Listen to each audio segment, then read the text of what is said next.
Привет, Ирина. Какие таджикские слова ты знаешь? Ассаламу алейкум. Номима Ирина. Я знаю некоторые таджикские слова. Например, ман нами фахмам, мам намеданам, корхо чихел, бубахшет, рузбахар, суббахар, шаббахар. Ага. Еще есть какие-то? Как будет с днем рождения?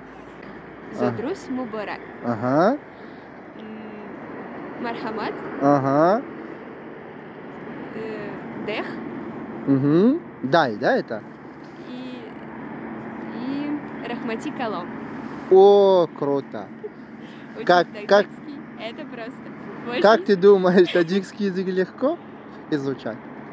Я думаю, что да, потому что я изучаю таджикский язык. О, супер. Желаю тебе удачи.